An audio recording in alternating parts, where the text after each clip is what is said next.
Welcome, dear listener. This is Sleepy History Tales, where we journey into the past, not only to learn, but to rest. Together, we slow down, we breathe, and we gently drift towards sleep. Tonight, we travel to the Valley of Mexico, to a shimmering city built upon water, a place the Aztecs called Tenochtitlán. Its canals glisten like silver threads under the sun, its temples rose toward the heavens, and its legends still echo through time. Don't worry if this is your first time joining us.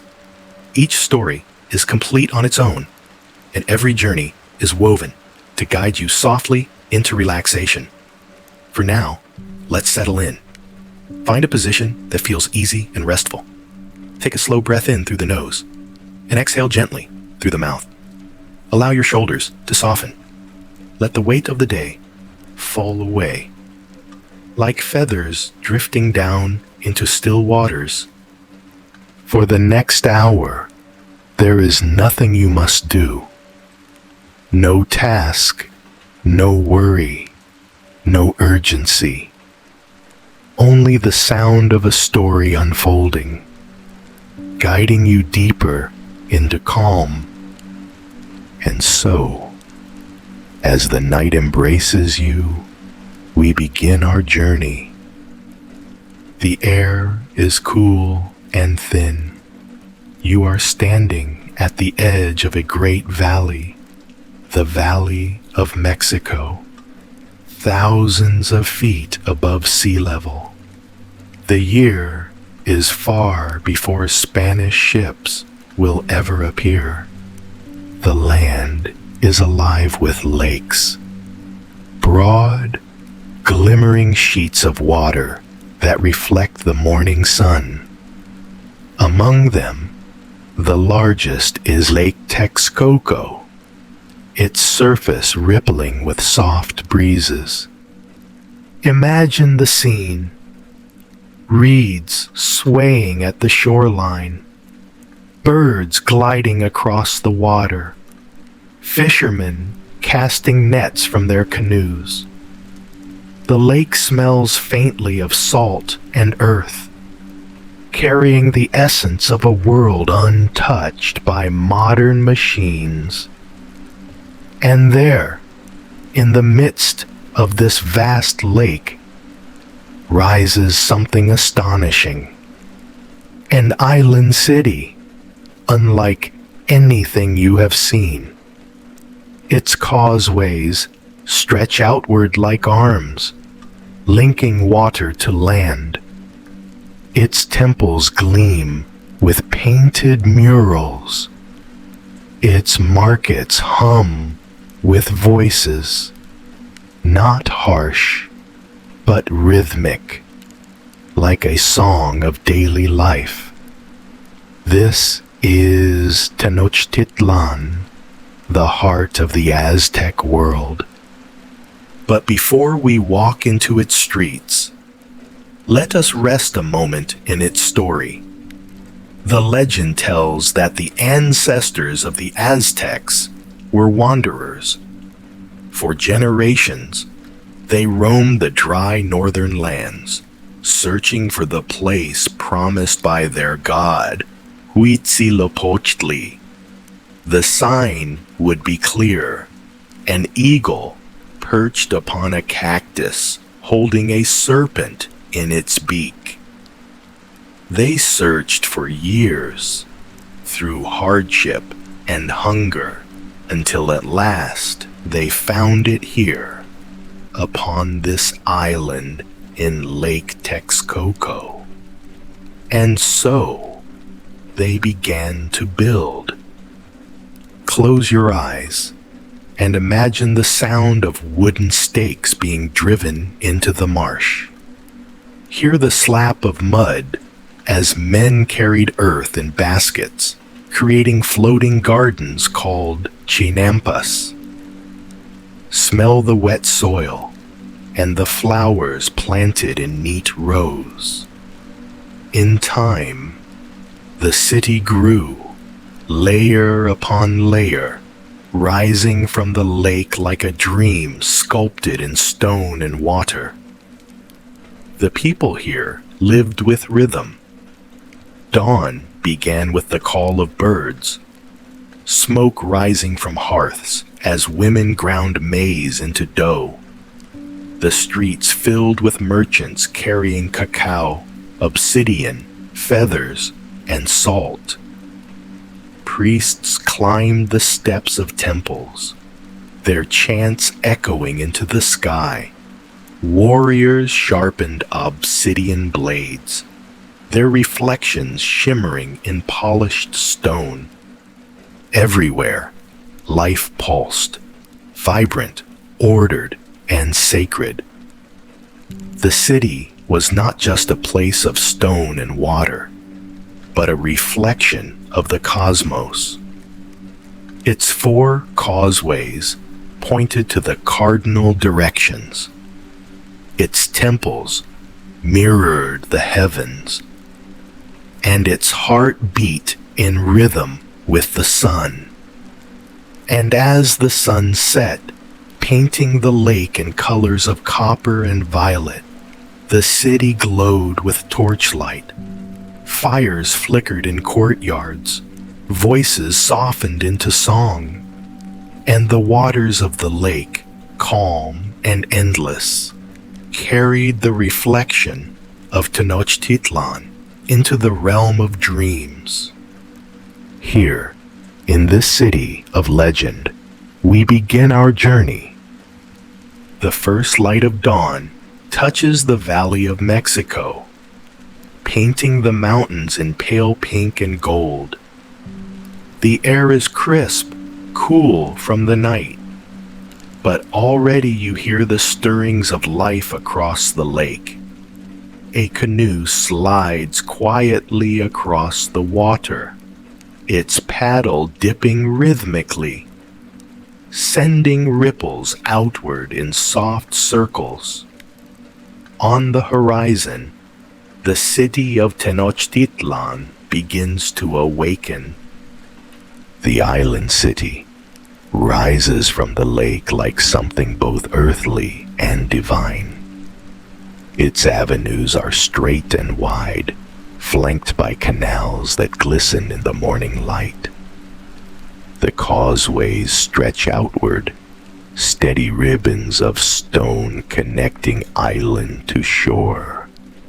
Along them, travelers and merchants make their way into the city, their footsteps echoing softly against the stone, their voices carrying faintly across the water.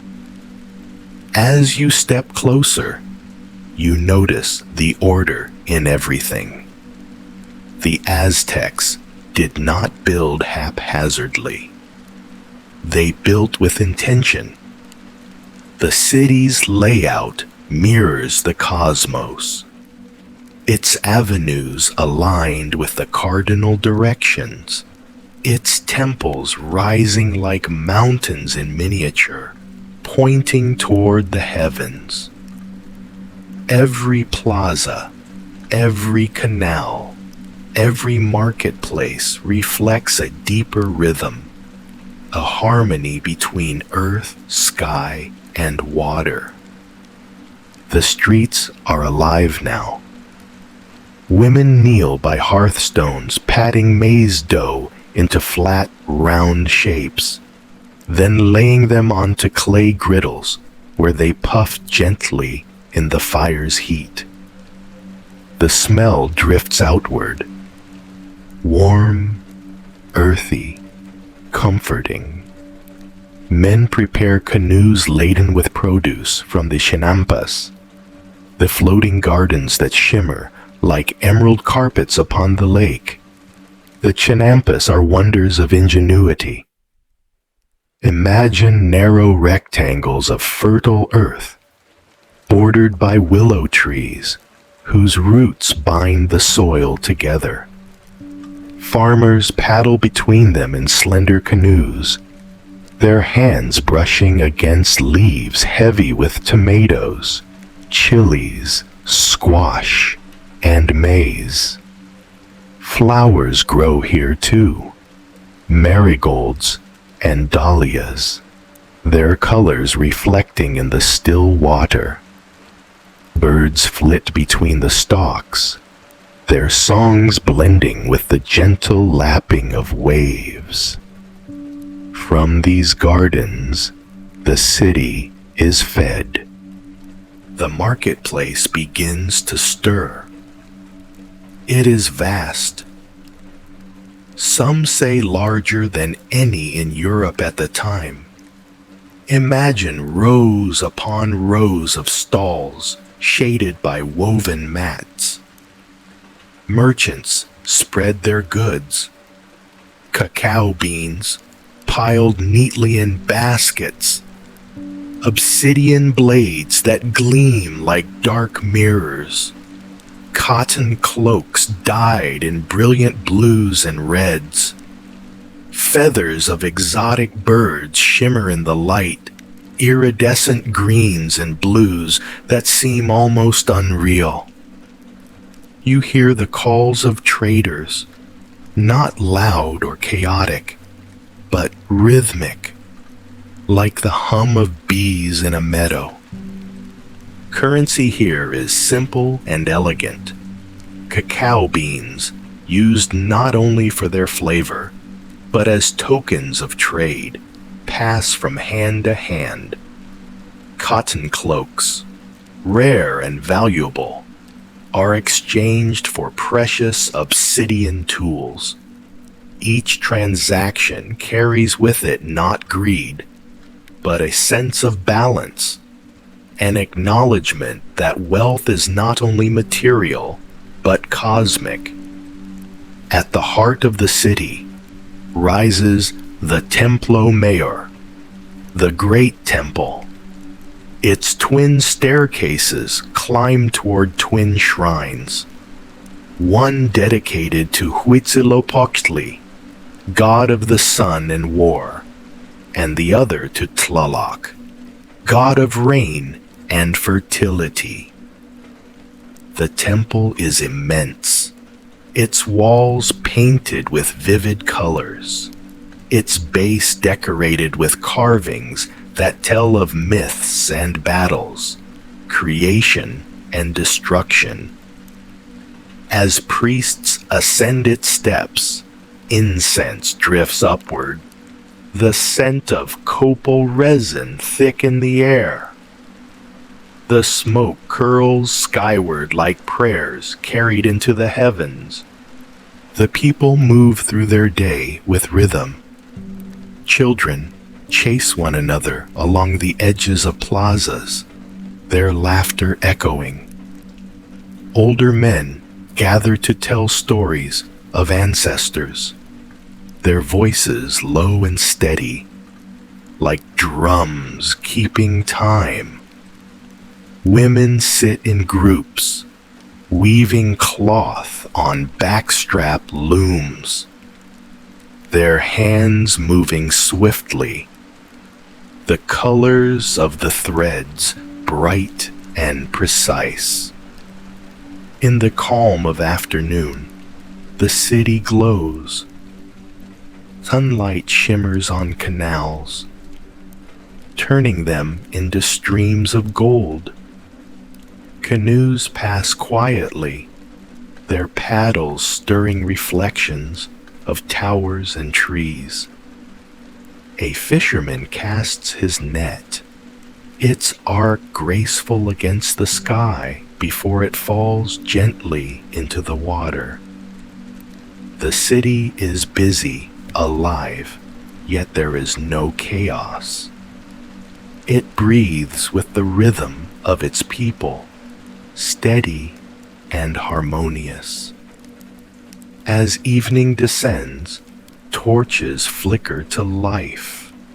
The plazas fill with the glow of firelight, soft and golden, dancing upon stone walls. The air carries the scent of roasted maize and chili, the distant sound of flutes and drums. Families gather to eat, to talk, to share stories. The city does not fall silent at night. It transforms. Shadows deepen. The lake mirrors the stars, and Tenochtitlan becomes a dream of fire and water. But beneath this daily life lies something deeper, a worldview that sees every action, every offering, every step as part of a sacred cycle. The Aztecs believed they lived in the fifth sun, the fifth creation of the world. 4 times before, the cosmos had been born and destroyed. 4 times, gods had sacrificed themselves to create light, to set the sun in motion. And 4 times, that world had ended. Now, in this fifth sun, it was the duty of humans to sustain it, to feed it, to ensure it did not collapse into darkness. This belief shaped every part of life. Offerings of food, flowers, incense, and blood were made not as superstition, but as gratitude. Every tortilla, every sip of cacao, every song sung by the fire was an acknowledgement that life itself was a gift, fragile, precious, and part of a cosmic balance. And so the city of Tenochtitlan was more than stone and water. It was a living prayer. Every canal reflected the sky. Every temple mirrored the mountains. Every garden echoed the cycles of the sun and moon. To walk through its streets was to walk through a map of the universe, a place where the divine touched the human, and the human touched the divine. As night deepens, the city grows quieter. The flutes soften, the drums slow. The torches flicker lower. From the top of the great temple, the view stretches across the lake. The stars above shimmer like jewels, mirrored perfectly in the water below. Between them lies the city, glowing gently, suspended between heaven and earth. And you, standing here, feel the weight of time grow light. The city hums with memory, yet it invites you not into worry, but into rest. Its canals are like veins of calm, its gardens like woven dreams. Tenochtitlan whispers softly, reminding you that even the greatest empires are also lullabies of stone and water, meant to be remembered gently. And so, with the night embracing you, you breathe slowly, deeply, and allow yourself to drift, held by the city, cradled by its waters, guided by its stars. The first rays of sunlight pierce the thin morning mist, spilling over the lake and setting the surface aglow like liquid gold. The air is cool, still heavy with dew, but already the city stirs.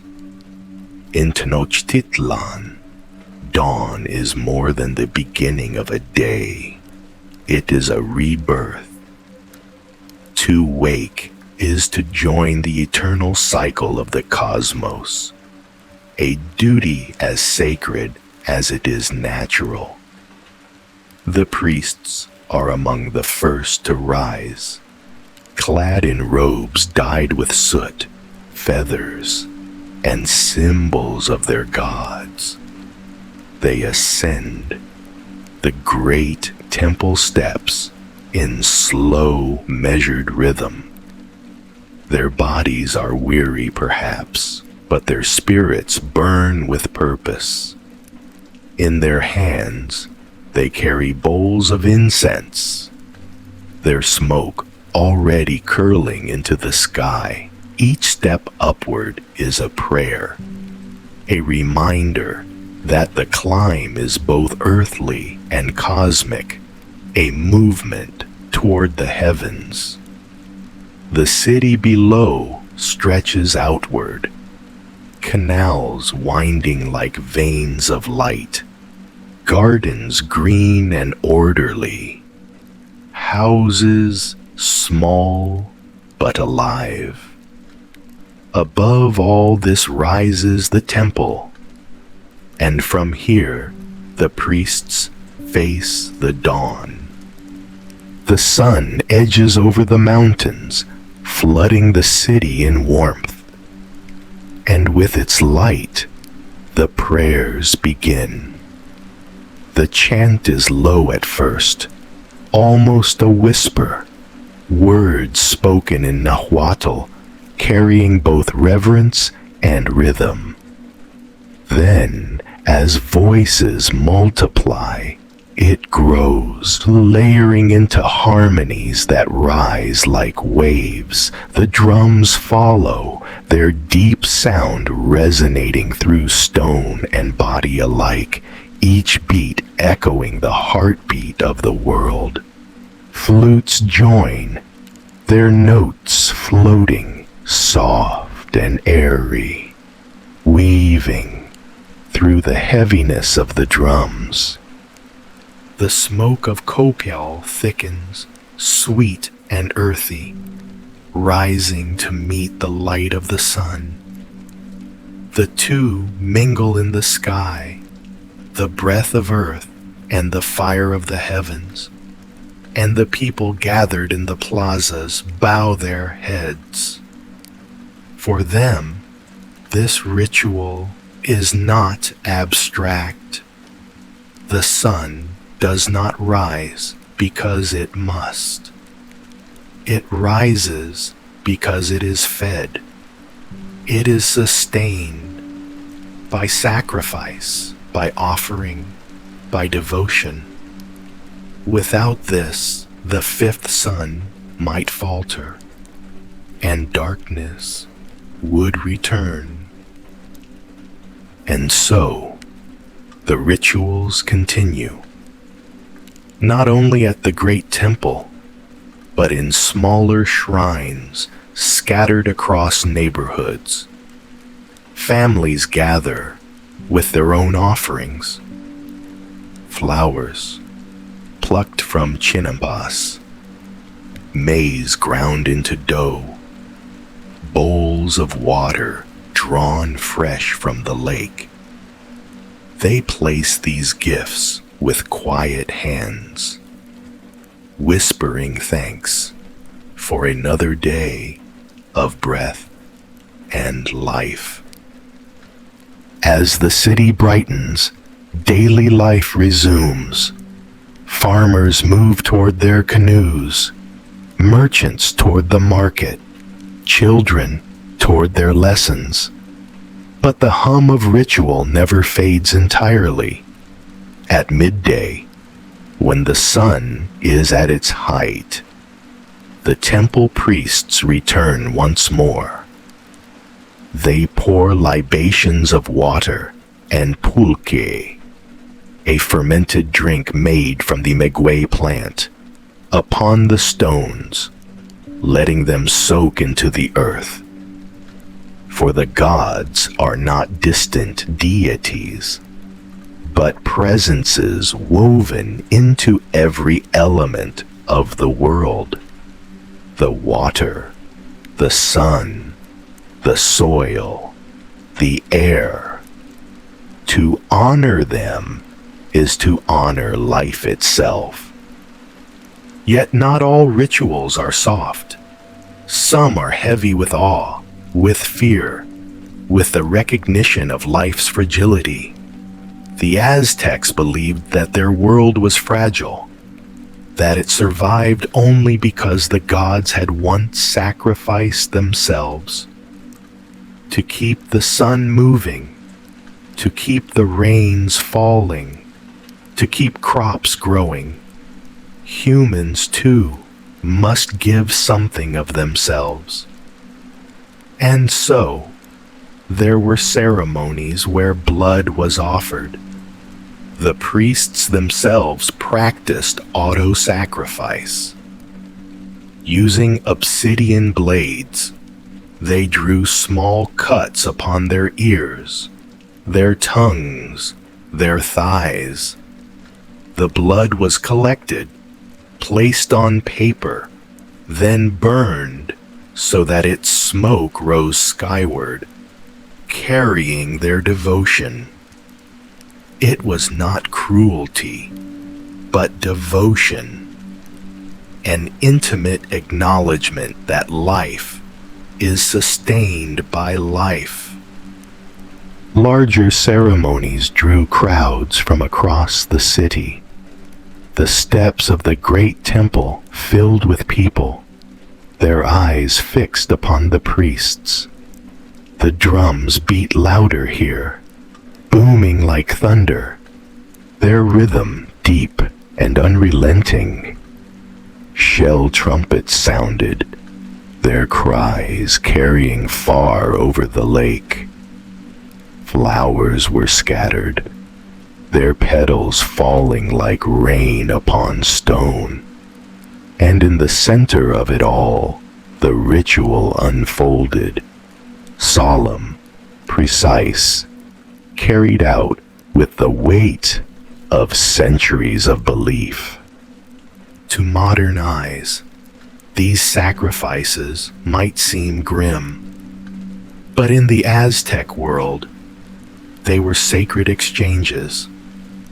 The chosen ones were honored, believed to join the gods themselves in the heavens. The crowd did not cheer with bloodlust. They stood in awe, understanding that they were witnesses to the balance of creation itself. Without these acts, the sun might fail, and all life would collapse.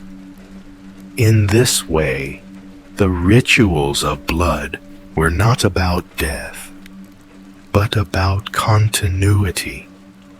Yet not all ceremonies carried such heaviness. Many were celebrations, bursts of joy woven into the rhythm of the seasons. Festivals marked the planting of maize, the harvest of fruits, the rains that nourished the earth, the dry season that tested endurance. Each festival carried music, dance, masks, and laughter.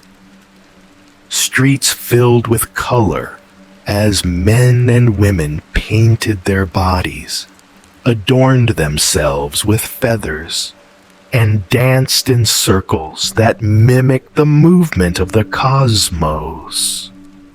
The children watched wide-eyed as their elders leapt and turned, the sound of drums filling their bones. The laughter of merchants mingled with the chants of priests, creating a harmony that was both human and divine. The city glowed at night, not with torches alone, but with the fire of community, the warmth of lives intertwined. Imagine walking through such a festival. The plaza is crowded, but not chaotic. You move among stalls of food, tamales steaming in bundles of maize husks, cacao drinks foaming in clay cups, fruits sliced into bright jewels. Musicians play flutes that sound like birdsong, drums that echo like distant thunder, rattles that mimic the sound of rain. Dancers wear costumes of jaguar pelts and eagle feathers, their movements fierce yet graceful, embodying the strength of the animals they represent. Children imitate them, laughing, their small feet quick against the stone. As you wander deeper into the celebration, the air thickens with scent, roasted maize, incense, flowers. Above, banners of woven cloth ripple in the wind, their patterns bright against the night sky. You pause at the edge of the plaza and look upward. The great temple looms above, its steps lit by hundreds of torches, their flames swaying in rhythm with the music. The shrines at its summit glow, their shadows flickering like guardians watching over the city. And then the moment of offering arrives. The music stills, the people kneel, the priests ascend the steps, carrying bowls of flowers, incense, food. They lay them at the shrines, whispering prayers that drift into the heavens. The crowd remains quiet, heads bowed, until the drums return. Slower now, gentler, like the heartbeat of the earth itself. The festival resumes, but its tone has softened, as though reminding everyone that joy and reverence must walk together. Night deepens. The city quiets once more. Families return to their homes, their courtyards lit by small fires. Children drift into sleep, their dreams filled with the music and color of the day. The priests remain upon the temple steps, their chants continuing softly into the night. The lake reflects the stars, turning the city into a mirror of the cosmos. And you, standing there, feel yourself drawn into that rhythm. The city of Tenochtitlan is not merely a place. It is a living story, its rituals weaving past and present, earth and sky, joy and solemnity. You breathe slowly, deeply, letting the hum of drums and the flicker of torches sink into your being. As you close your eyes, the city holds you. Its chants become lullabies. Its rituals become dreams. And in that dream, you walk not as a stranger, but as one who belongs. Part of the great cycle, part of the sun's eternal journey. The morning mist rises from the lake, a soft veil drifting between the waters and the sky. The city of Tenochtitlan seems to emerge from this mist like a vision. Temples and palaces standing proud above canals, bridges arching gracefully from one island to another and far beyond. mountains ringing the valley in silent watch. The sun has only just lifted above the horizon, and already the city hums with life. At the edges of the Great Lake, men and women move quietly in their canoes. The water ripples beneath the tips of their paddles, each stroke measured, steady, practiced through generations. They are bound for the chinampas, the floating gardens that are the lifeblood of this city. To outsiders, they might appear as islands, strips of earth anchored in the lake, bristling with maize stalks, bean plants, and rows of bright flowers. But to the Aztecs, they are miracles of human ingenuity, gifts of both labor and devotion, wrested from the lake itself and made into abundance. Imagine approaching one of these gardens in a canoe. The water smells faintly of algae and wet reeds, mingled with the earthy scent of fertile soil. You pass between narrow waterways, the banks lined with ahuejote trees, their roots binding the chinampas in place. Birds dart above you, herons gliding with slow elegance, ducks flapping noisily before settling back upon the water.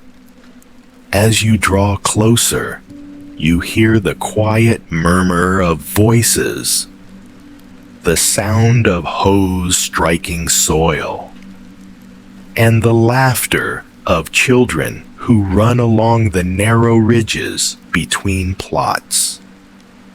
A farmer stoops low, his hands sunk deep into the dark, rich mud. He plants maize seedlings with care, whispering a prayer to the goddess Chicomecoatl, Lady of Sustenance. Beside him, his wife harvests chilies, dropping them gently into a woven basket. Their children carry gourds filled with water, sprinkling the plants with practiced motions. All around them, the garden thrives. Beans curl upward around maize stalks. Squash vines sprawl low across the soil. Flowers bloom bright to draw the bees. This is not only farming, it is a living tapestry, each plant chosen to support another, each crop feeding both the body and the spirit. The chinampas stretch outward as far as the eye can see. From above, they would appear as a patchwork quilt upon the lake. Long rectangles of green stitched together by channels of shimmering blue. Canoes drift silently between them, laden with goods. Bundles of maize, baskets of tomatoes, gourds filled with amaranth grain. The water reflects the sky, turning each boat into a floating shadow of heaven. It is a sight both practical and poetic, an image of harmony between land, water, and people. As you wander deeper into this vision, the rhythm of labor becomes hypnotic. Farmers bend and rise, their movements steady as breath.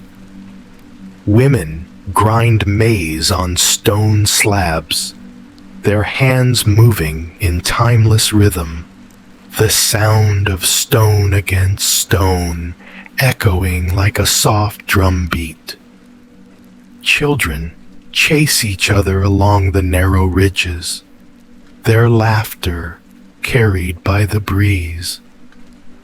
Overhead, the sun warms the soil, drawing life upward, coaxing green leaves to stretch toward the sky. The Chinampas are more than farms. They are sacred spaces, embodiments of the Aztec understanding of balance. To take from the earth is to give back. After harvest, the remains of plants are folded into the soil once more, returned as offerings to the goddess of fertility.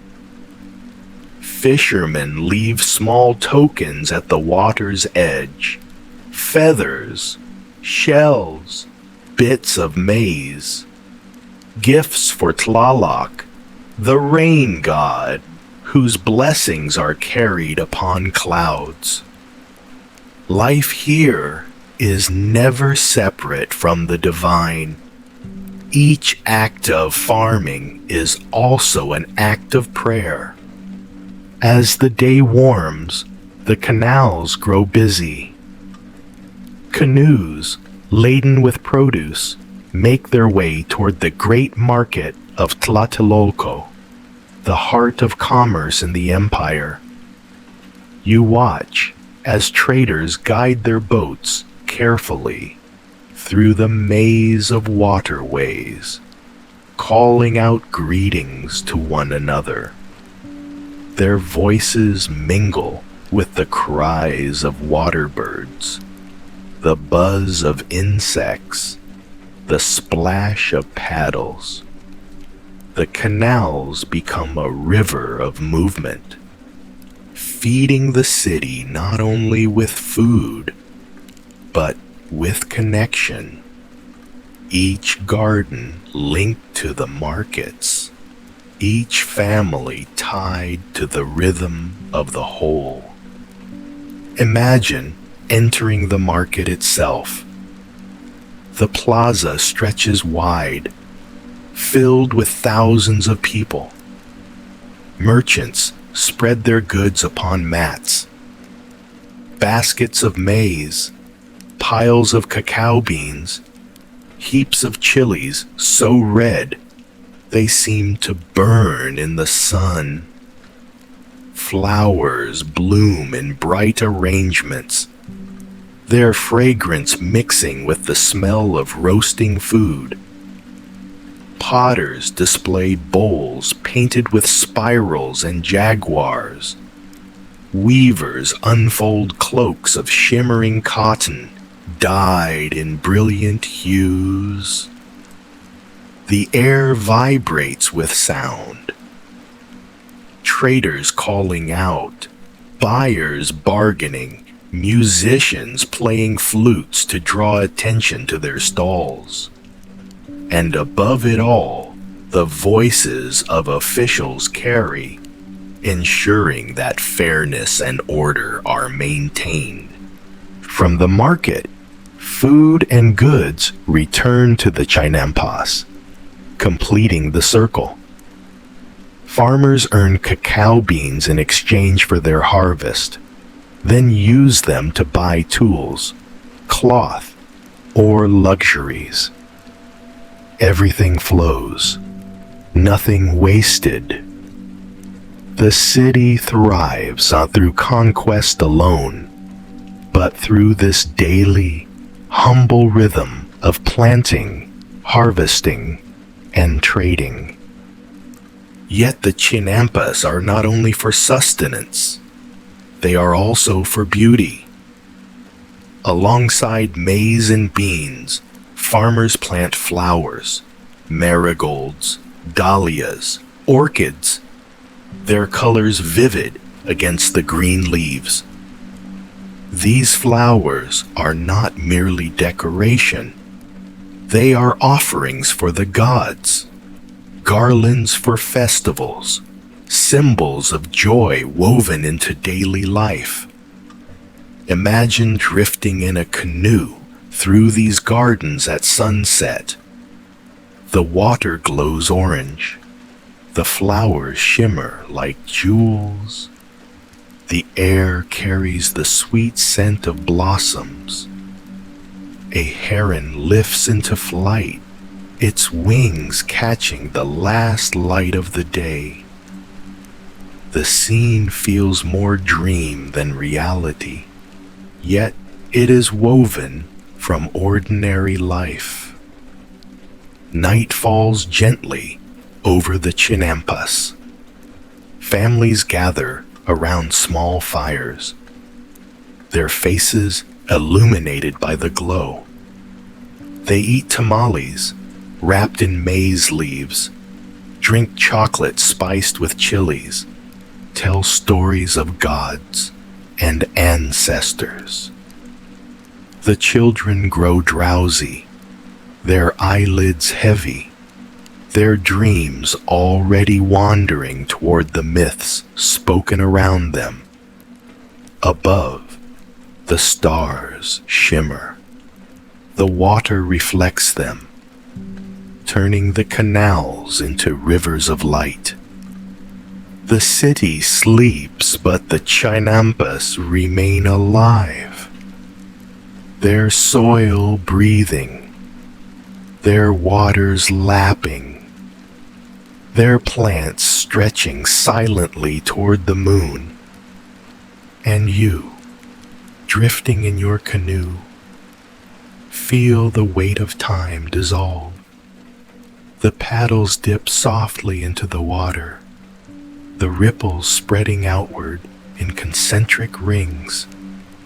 The sound is slow, soothing, like the rhythm of a lullaby.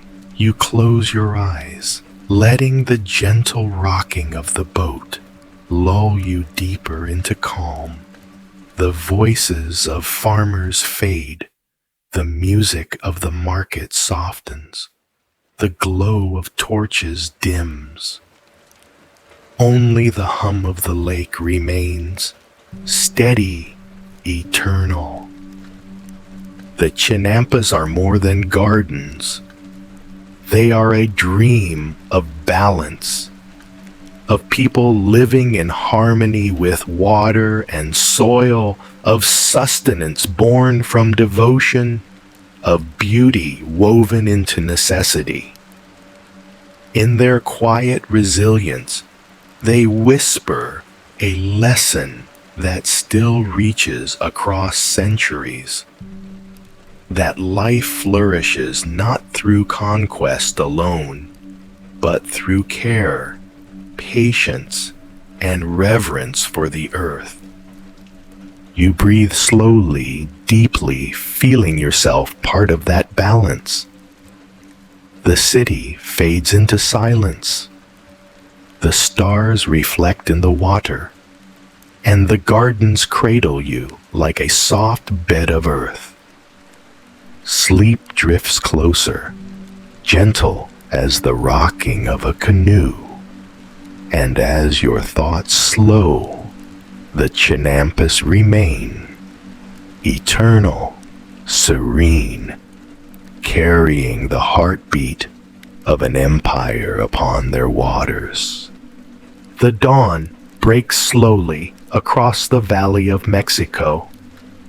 The lake lies still, a mirror for the pale sky, and from its shimmering waters rises the heart of the empire, Tenochtitlán. Already the streets and canals hum with activity. Canoes glide silently beneath bridges. Women sweep the courtyards of their homes. Priests prepare morning offerings to the gods. Yet above all, gleaming in the first light of day, stand the palaces of the emperors, homes not just of rulers, but of an entire vision of power and grandeur. Imagine walking through the city with the first warmth of the sun on your face. The palaces rise before you in sweeping walls of white plaster and painted murals, their entrances carved with serpents and eagles. They are immense, sprawling like small cities within the city, each one a labyrinth of rooms, gardens, courtyards, and halls. Some say the palace of Moctezuma housed not hundreds, but thousands, nobles, guards, artisans, scribes, cooks, and servants. It was less a home than a living symbol of the empire's power. As you step inside, the noise of the streets softens. You enter a courtyard paved with smooth stone, the air scented with copal incense. The walls are painted with scenes of history and myth, warriors locked in battle, gods descending from the sky, jaguars prowling beneath a canopy of stars. Above you, the sky is a perfect square framed by high walls, and the sound of water trickles from a fountain carved into the shape of a serpent's head. To your left lies a garden, not a wild jungle, but a carefully cultivated paradise. Flowers bloom in brilliant rows, their petals vivid red, orange, and yellow, each chosen for its symbolism as well as its beauty. Birds sing from perches in the branches of flowering trees. Pools reflect the sky, filled with shimmering fish brought from distant provinces. Imagine strolling slowly along these pathways, hearing the gentle rustle of leaves, breathing in the fragrance of blossoms, feeling the world soften around you. The emperor himself, though distant, is always present in spirit. In these palaces, Moctezuma is said to have lived with rituals and rhythms that defined every hour of his day. He was a ruler both feared and revered, clothed in garments of the finest cotton, dyed in brilliant blues and reds, embroidered with gold. His sandals were of leather and adorned with jade. His head was crowned with the feathers of the quetzal bird, shimmering green like the heart of the forest. He did not walk the streets unguarded. Instead, the city flowed to him. Nobles sought his counsel. Priests brought news of the temples. Messengers hurried in from provinces across the empire. But the palace was not only a seat of government, it was also a sanctuary. Imagine walking deeper into its chambers. You pass storerooms filled with treasures, cacao beans stacked in baskets, cloaks woven in patterns of jaguars and butterflies, obsidian blades that glint like black fire. You pass aviaries where rare birds flutter, their feathers shimmering in hues of emerald, turquoise, and crimson. In pools of water strange creatures are kept. Fish, frogs, even crocodiles. Symbols of the empire's reach. Its ability to gather wonders from distant lands. Then there is the zoo, a marvel spoken of even by the Spanish, who would one day come to this city. Cages house jaguars and pumas, their eyes glowing golden in the shadows. Eagles spread their wings, casting vast shapes across the courtyard stones. Monkeys chatter, deer move silently, serpents coil in their enclosures. To the Aztecs, these animals are not curiosities. They are sacred beings, each one tied to the gods, each one a fragment of the cosmic order, preserved within the emperor's domain. The palace resounds with sound, yet not with chaos. Everywhere you go, the rhythm is measured, ordered, purposeful. Musicians play soft notes upon flutes and drums, their melodies weaving through the air like whispers. Scribes bend over sheets of amatyl paper, their brushes dipped in pigments of red, black, and blue, recording the empire's history stroke by stroke. Priests chant in low voices as they prepare rituals, the smoke of copal drifting through open doorways. Servants move swiftly and silently, carrying food, water, or garments, their steps echoing faintly upon stone. As you walk, you come upon the great audience hall. It is vast, its ceiling supported by wooden beams carved with spirals and feathers. Here, the emperor receives guests, ambassadors from distant lands who kneel before him, their offerings laid upon woven mats. Imagine the sight. Emissaries from Oaxaca, bearing cacao and jade. Traders from the Gulf Coast presenting shells and cotton. Warriors bringing prisoners from campaigns beyond the mountains.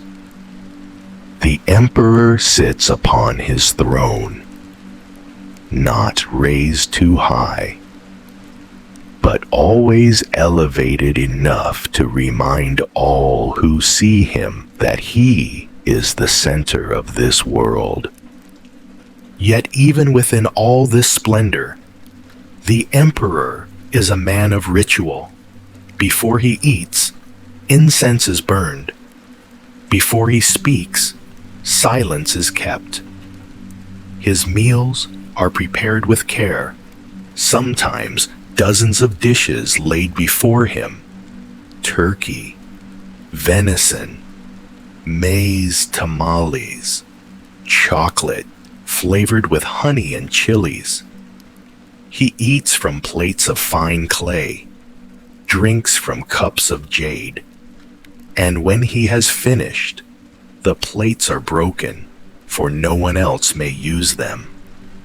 A symbol of the uniqueness of his role, the singularity of his power. Step further still, and you find rooms of quiet, chambers where scholars study the stars, marking the movement of Venus and the moon. Halls where priests store codices, their pages filled with painted symbols telling the story of gods and men. Small shrines where offerings of flowers and food are laid daily, tokens of gratitude to the deities who keep the empire in balance. These spaces feel hushed, timeless, filled with the weight of prayer. And yet, the palace is not all grandeur and solemnity. Within its walls live countless families, servants, and workers. Children play in courtyards, their laughter ringing through stone halls. Women weave cloth upon looms, their hands moving with practiced grace. Cooks prepare food over glowing coals, the scent of maize and chilies filling the air. Guards polish their obsidian blades, their armor catching the sun. Life here is as varied and human as any village, though magnified by the empire's wealth. As the day turns to afternoon, the palace gardens grow quiet. The emperor may stroll here, accompanied by attendants who shade him with canopies of feather and cloth. He walks among flowers, listens to the songs of birds, pauses at pools where fish ripple the surface. In these moments, power softens into contemplation. The garden becomes not only a retreat, but a mirror of the cosmos, a reminder that even the emperor is bound within the cycles of life, death, and renewal. Imagine resting here, the warm sun upon your face, the fragrance of flowers drifting through the air. A soft breeze stirs the trees, carrying the faint sound of flutes from a distant courtyard. Time slows. The palace becomes a cradle of calm, and you feel the weight of the empire, not as burden, but as dream. Night approaches, and the palace transforms once more. Torches are lit, their flames flickering against painted walls. Drums beat in the distance, steady, rhythmic, calling the city to evening rituals.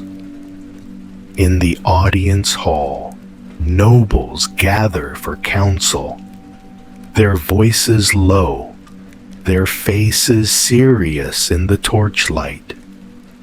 In the gardens, lovers stroll beneath the stars, whispering secrets as the moon rises above the mountains. In the shrines, priests chant softly, their voices weaving with the smoke of incense. The emperor retires to his chambers, attended by servants who lay out garments of cotton as soft as clouds. He lies upon a bed, covered in jaguar skins, surrounded by silence. Outside, the palace still hums with quiet life, but within these walls, all grows still. And you, drifting through this vision, feel yourself drawn into the same stillness. The grandeur of palaces, the rhythm of rituals, the laughter of children, the songs of birds, all blend into a lullaby of empire.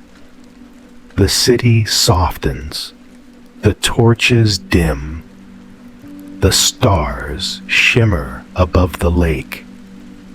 The palaces of the Aztec emperors are not only monuments to power, they are sanctuaries of life, woven from stone, song, and silence.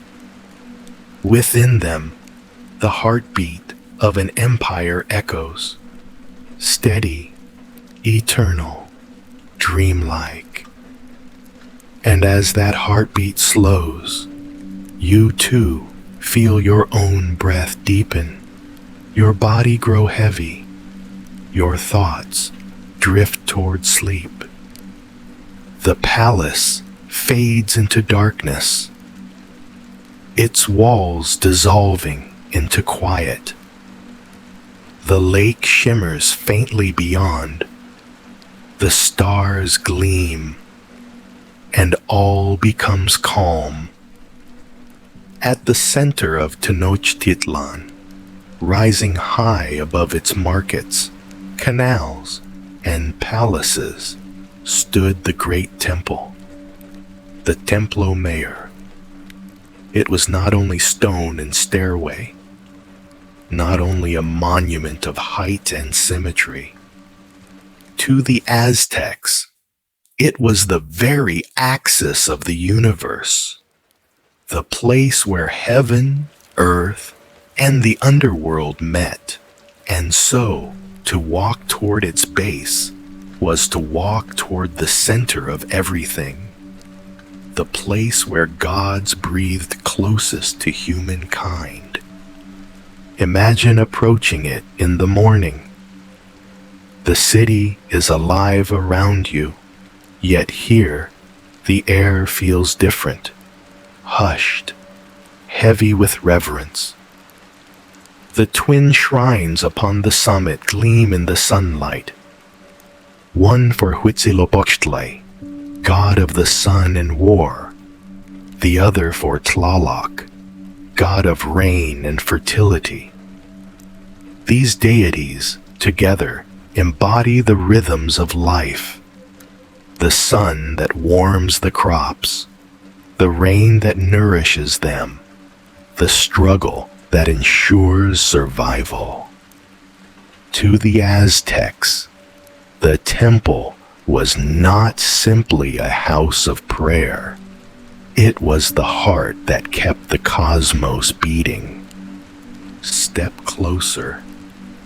The stairs rise steep and daunting, flanked by carved serpents whose stone bodies coil upward, their jaws open in eternal warning.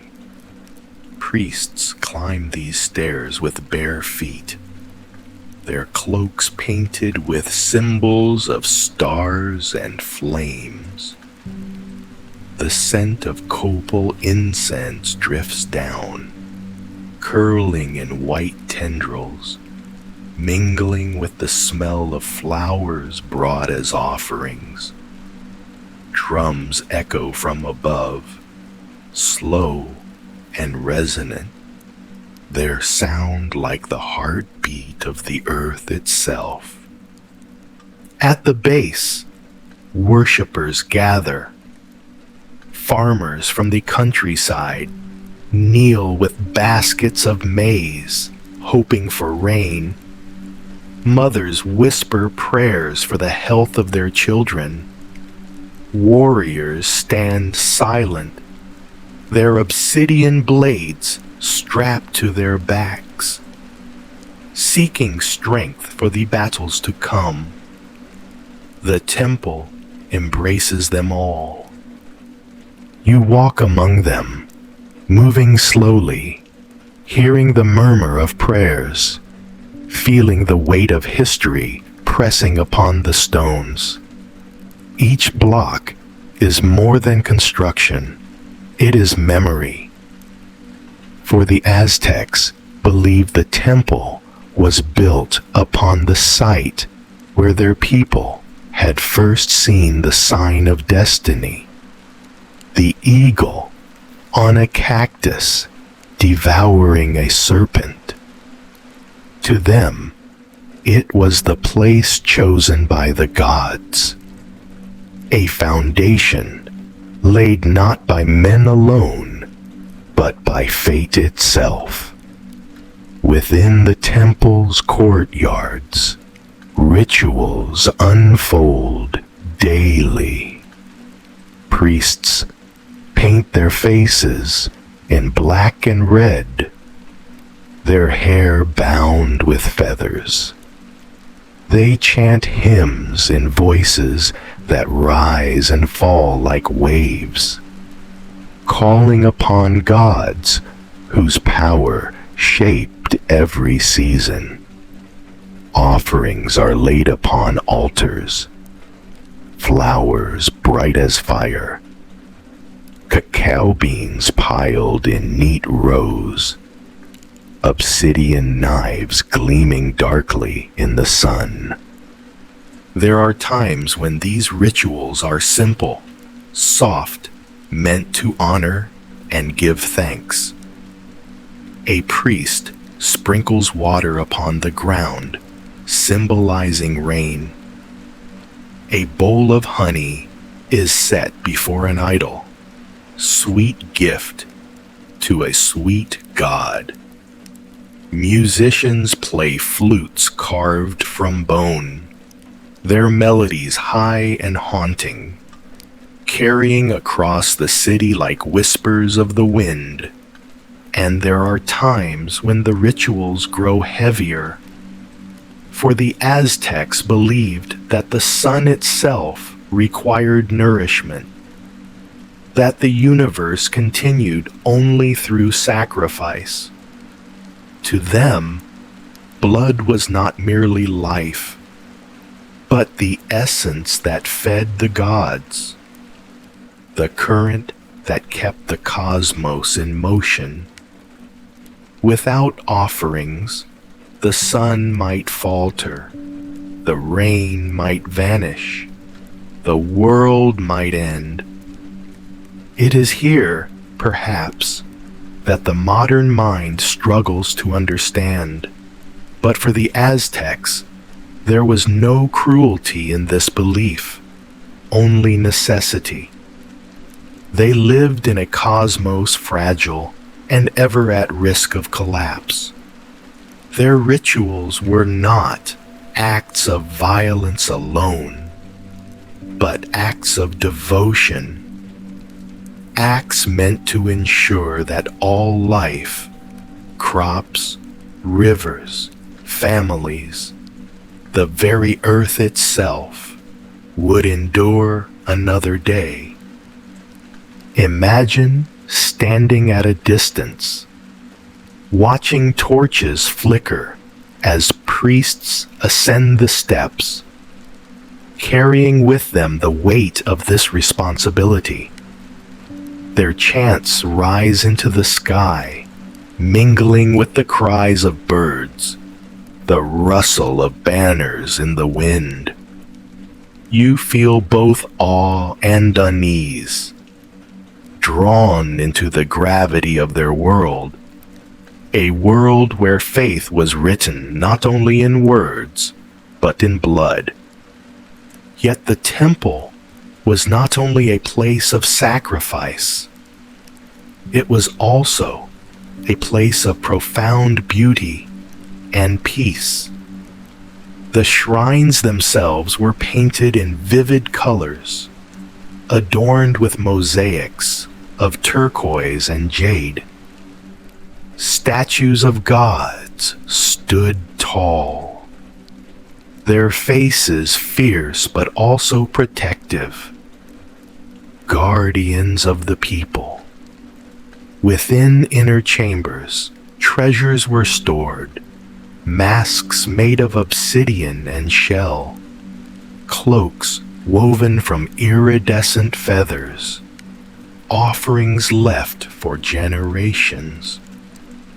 Each object carried meaning, a story, a prayer crystallized in form. The rituals extended beyond the temple. Throughout the city, religion pulsed in daily life. At dawn, Families burned incense in small household shrines, offering prayers for a day of safety and work. Farmers left the first fruits of their harvest to the gods. Warriors whispered invocations before they set out on campaigns. Religion was not separate from life. It was life itself, the invisible thread that bound the empire together. Festivals marked the turning of seasons, each one rich with symbolism and sound. Imagine the city alive with dancers, their bodies painted with patterns of sun and moon, their costumes shimmering with feathers. Drums thunder in rhythm with their steps. Rattles shake, flutes wail. The people gather in plazas, their voices lifted in song. Flowers are scattered upon the ground, their fragrance rising like a second offering to the sky. In spring, rituals honored Tlaloc for rain, children's laughter mingling with the chants of priests. In summer, festivals of fire and sun blazed with color, a celebration of Huitzilopochtli's triumph across the sky. In autumn, ceremonies remembered the dead, ancestors honored with food, flowers, and song. These rhythms carried the people steady and unbroken through each year. Step back now and see the greater vision. To the Aztecs, the entire city was a temple. Its canals mirrored the flow of sacred rivers. Its marketplaces echoed the abundance of the gods. Its palaces embodied the balance of earth and sky. And at the center, the great Templo Mayor pulsed like a heart, feeding life to all. As evening falls, the temple changes. Torches glow against its stone walls, their flames painting the shrines in hues of gold and shadow. The chants of priests grow softer, slower, until they fade into silence. The smoke of incense lingers in the air, curling upward toward stars that shine faintly through the night haze. You stand there, the city quiet around you, and you feel the stillness seep into your bones. The rituals may seem distant, the gods remote, yet there is something eternal in this place. The sense that humankind has always sought to touch the infinite, to give meaning to the cycles of sun and rain, life and death. And so the Templo Mayor becomes more than stone. It becomes a dream of permanence, a symbol of the Aztecs' desire to hold the world steady in their hands. Its steps rise like a ladder toward the heavens. Its shrines burn with the memory of countless prayers. Its silence whispers even now. As you drift deeper into this vision, the drums slow, their echoes fading. The torches dim, the stars brighten. The temple dissolves into shadow, leaving only the sense of balance, of stillness, of breath. And you too feel your breath slow, your body grow heavy, your mind soften. You are no longer in a bustling city, but in a dream of stone and silence. The sacred heart of the empire beats gently, guiding you toward rest.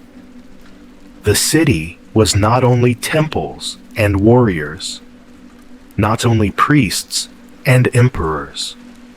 Tenochtitlan was alive with the heartbeat of ordinary life. Thousands of men, women, and children whose hands shaped the empire as surely as stone shaped its walls. To wander its streets in those days was to feel the pulse of a world both magnificent and intimate, powerful and personal. Imagine stepping out into the morning light, the canals gleaming with the reflection of the rising sun.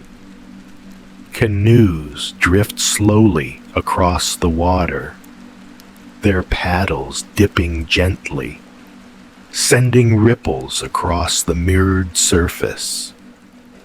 Men guide their boats toward the market, baskets piled high with maize, chilies, beans, or shimmering fish freshly caught from the lake.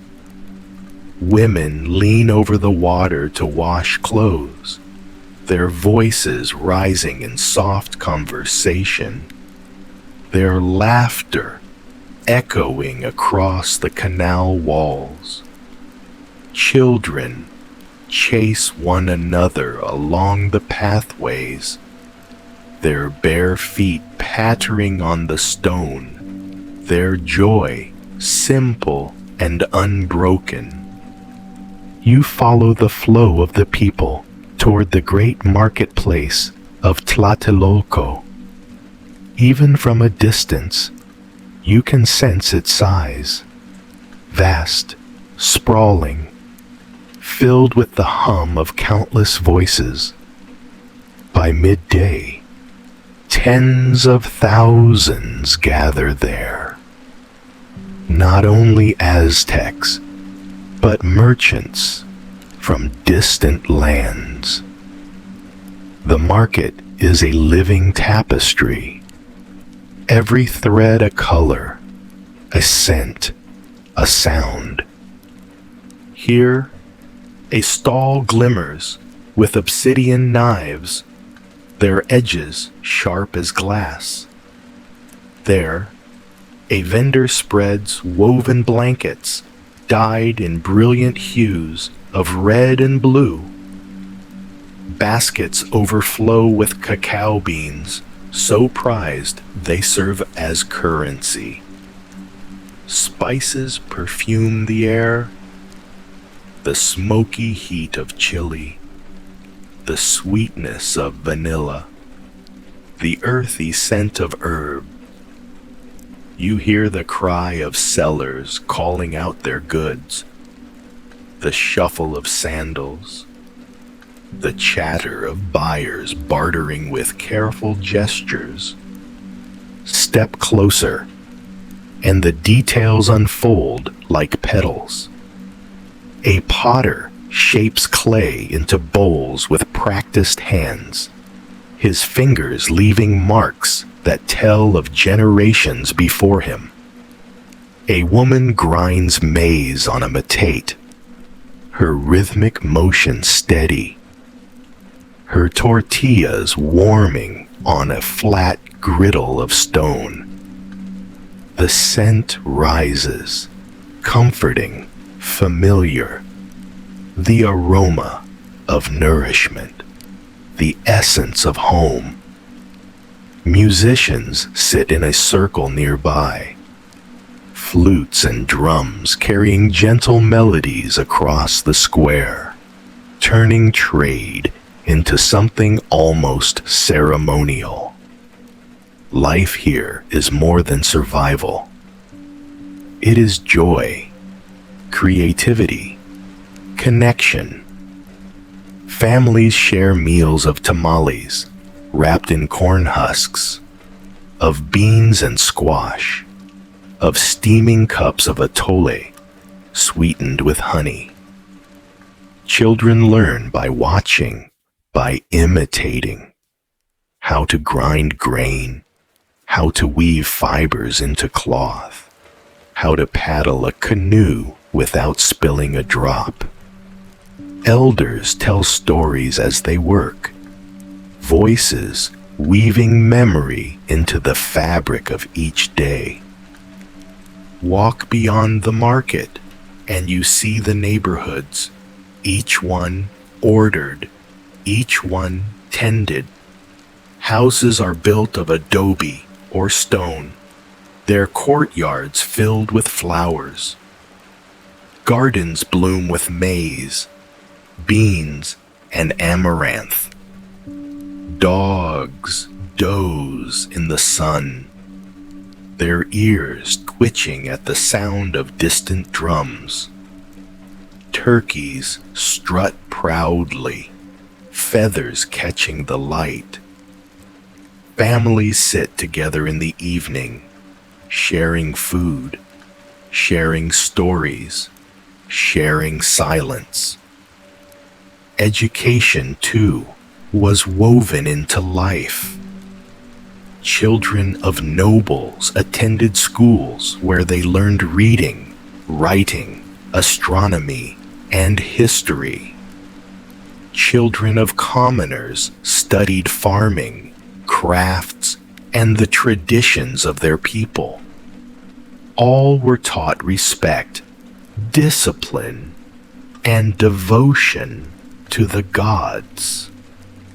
Songs and dances carried lessons, prayers carried wisdom, and every child grew up with the sense that they were part of something greater, a city, an empire, a cosmos, alive with meaning.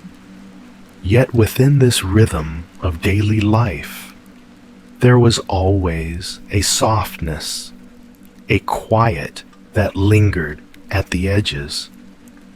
At night, when the marketplace fell silent, when the last canoe glided home across the canals, the city shifted into calm.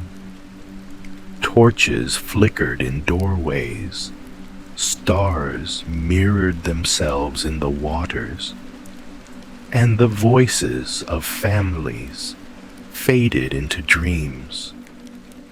The grand temple loomed above it all, but in those hours it seemed less a monument of power and more a guardian watching over sleep. Picture a small household now at the end of the day. A fire burns low in the hearth. A mother hums to her child, rocking them gently, her voice blending with the crackle of the flames. Outside, the wind brushes through reeds along the canals, carrying the scent of water and earth. The father returns from the fields, his body weary, but his heart steady, his footsteps echoing softly against the courtyard stones. Together, they share a final meal, then lie down on woven mats, their bodies sinking into rest. For them, the empire's grandeur was distant. What mattered was this: the warmth of family, the fullness of food, the rhythm of breath beneath the stars. And so, the city lived not only in the echo of drums or the gleam of temples, but in these moments of quiet, in the steady grind of stone on maize, in the soft laughter of children at play, in the silence of canoes drifting across moonlit canals. Slowly, the sounds of the marketplace fade. The laughter dims, the music softens, the torches burn low. The city exhales, slipping into a deeper rhythm, one that matches your own breath now. Slow, steady, calm. Tenochtitlán, with all its grandeur, becomes in this moment a lullaby of life, whispering across centuries, that even in the heart of empires, it is the simple acts, eating, resting, loving, that endure. And as you drift deeper into the story, the city drifts with you. The market dissolves into shadow, the canals into silence, the stars into dreams. Life, steady and eternal, carries you gently toward sleep. The city of Tenochtitlán, so mighty, so radiant, had stood for little more than 2 centuries when the first shadows of its ending appeared. They did not rise from the mountains or the steppes, not from rival cities or rebelling lords. They came from across the sea, from lands unknown, carried on wooden ships with white sails that gleamed like wings in the distance. It was the year 1518. On the Gulf Coast of Mexico, the Aztec world first glimpsed the Spaniards. To those who watched from the shoreline, they seemed like beings from another realm. Armored men with shining helmets, horses taller than any creature seen before, cannons that roared like thunder and spat fire. Their leader was Hernán Cortés, a man ambitious and unyielding. Rumors traveled quickly. Messengers ran from coast to capital, bearing tales of these strangers who spoke a strange tongue, who carried steel, who made war with fire. In the halls of Tenochtitlán, Emperor Moctezuma II listened.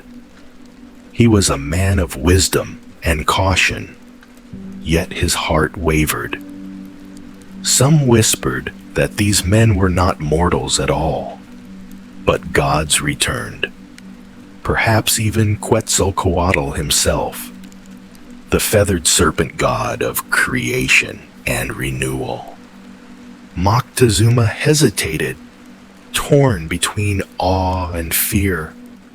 He sent gifts of gold, jade, and cotton, hoping to appease the newcomers, hoping to turn them away. But the gifts only stirred greed. The Spaniards marched inland, gathering allies among rival peoples who had long resisted Aztec rule. Step by step, they moved closer to the Valley of Mexico, their path lined with both blood and uneasy alliances. And then they came. Imagine the scene. The causeways leading into Tenochtitlán alive with soldiers, canoes crowding the canals, the air thick with incense as the emperor prepared to receive Cortés. The city, so vast, so shimmering upon the lake, must have overwhelmed even the Spaniards.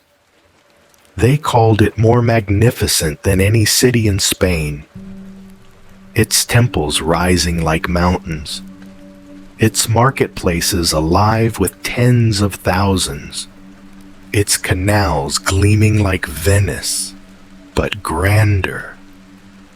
Yet beneath the beauty, tension brewed. The Spaniards were guests, but uneasy ones.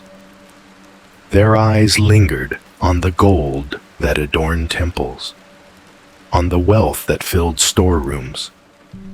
Their faith clashed with Aztec rituals. Their hunger for conquest grew with each passing day. In time, violence erupted. Battles flared in the streets. Stones rained from rooftops. Arrows hissed through the air. The canals that once carried canoes of maize and flowers now filled with the chaos of war. Moctezuma, once the emperor of the most powerful city in Mesoamerica, stood powerless in his own palace. Some say he was killed by his people, enraged at his hesitation. Others claim he fell at the hands of the Spaniards. However it happened, his death marked the breaking of the city's spirit. And then came the siege. For months, the Spaniards and their allies cut off the city. The causeways became traps. Food ran scarce. Disease, smallpox, unknown to the Aztecs, swept through the population, striking as cruelly as any sword. Hunger hollowed cheeks. Water ran foul.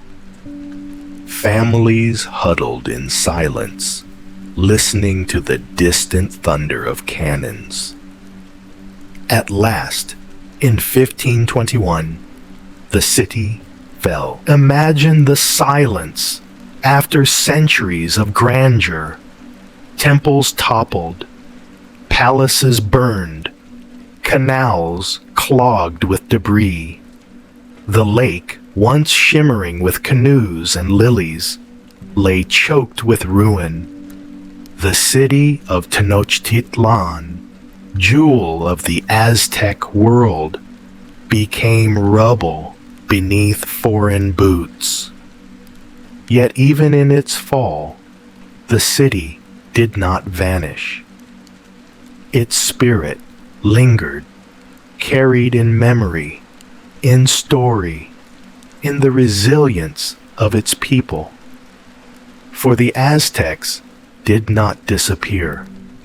They lived on, their blood, their language, their traditions woven into what would become Mexico. The city itself transformed. Upon its ruins, the Spaniards built a new one, Mexico City, which still beats as one of the great hearts of the world. And so, the wall of the Aztecs, invisible yet unbroken, lived on, not in stone, but in culture, in memory, in survival.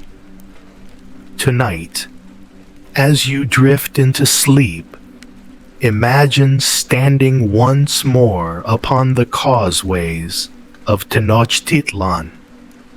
The city glimmers in the distance, its temples bathed in moonlight, its canals alive with silence.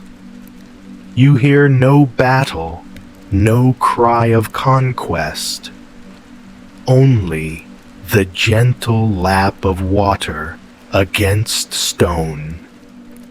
The empire has fallen, but its dream endures. The lake is calm, the stars above eternal. Breathe slowly now, deeply, as if you are floating upon that lake. Each inhale is the rise of a canoe across still waters. Each exhale is the ripple fading into quiet. The story of the Aztecs slows now, softening like a lullaby. The grandeur, the triumphs, the tragedies, all dissolve into calm. The empire rests, and so can you. And so, dear traveler, our journey through the Aztec world comes to its gentle end. You have walked the shimmering causeways of Tenochtitlán. You have stood beneath temples rising into the clouds.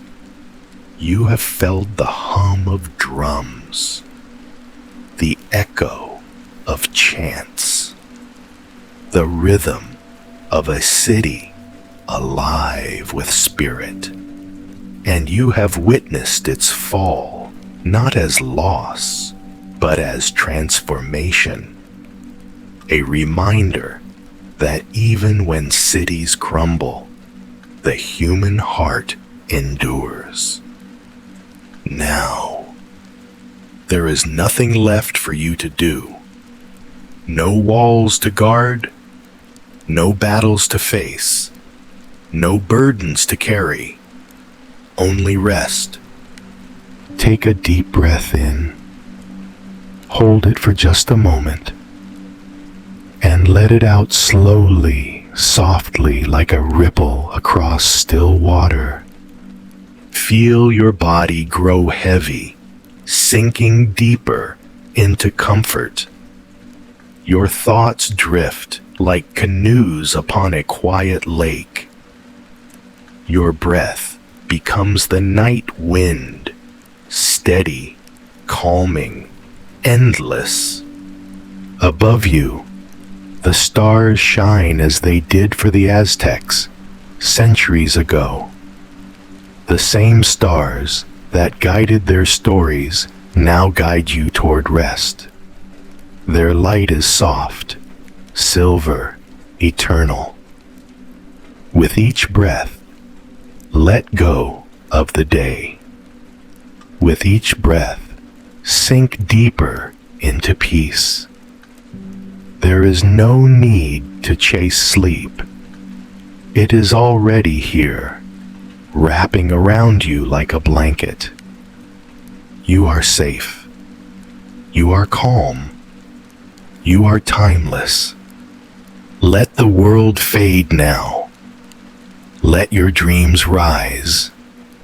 Let the night carry you gently, softly, into silence. Good night.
you.